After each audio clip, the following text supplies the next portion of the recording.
வாழ்க வையகம், வாழ்க வளமுடன். அனைத்து அன்புள்ளங்களுக்கும் வாழ்க வளமுடன். அருள்நிதி பேராசிரியர் அன்பழகன் திருவண்ணாமலை. குருவின் நினைவில் நின்று குருவினது ஞான களஞ்சியம் பாடல் ஒன்றை நாம் சிந்திக்கலாம். பாடல் எண் 1303 எண்ணத்தில் பிரபஞ்சம் என்ற தலைப்பிலே குரு தந்திருக்கக்கூடிய இக்கவியை நாம் சிந்திப்போம். எண்ணத்தில் எண்ணத்தால் ஆராய ஆராய இயற்கை ரகசியங்கள் எண்ணத்துள் காட்சியாம்.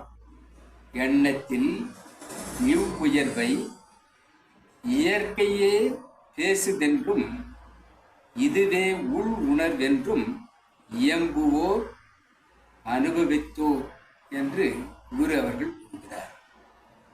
எண்ணத்தில் எண்ணத்தால் ஆராய ஆராய, நமக்குள் தான் இருக்கிறது எண்ணம்.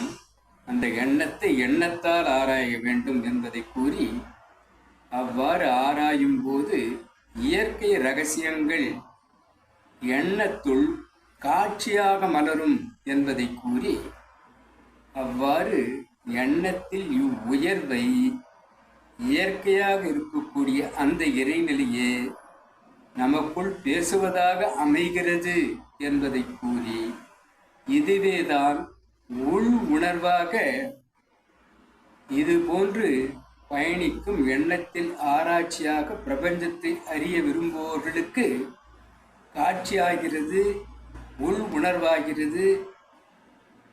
இயம்புவோரும் அனுபவித்தோரும் இதைத்தான் பிரபஞ்ச காட்சி எண்ணத்தில் தோன்றியது, உள் உணர்வானது என்று கூறுவதும் இதுவேதான்.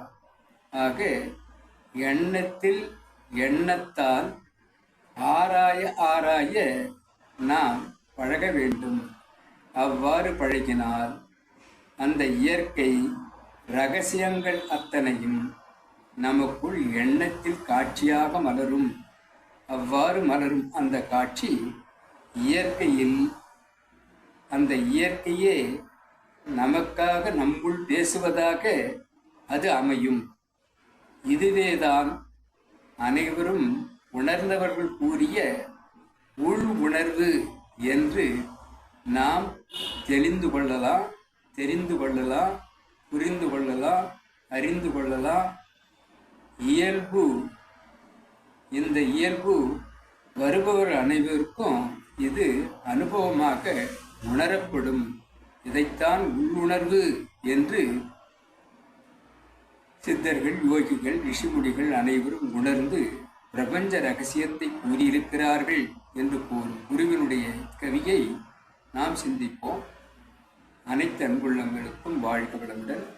இறைநிலைக்கும் குருநிலைக்கும் இதுகாரும் செவிமடுத்த அனைத்து அன்புள்ளங்களுக்கும் நன்றி, நன்றி, நன்றி. வாழ்க வளமுடன் என நிறைவு செய்கிறேன். வாழ்க வளமுடன்.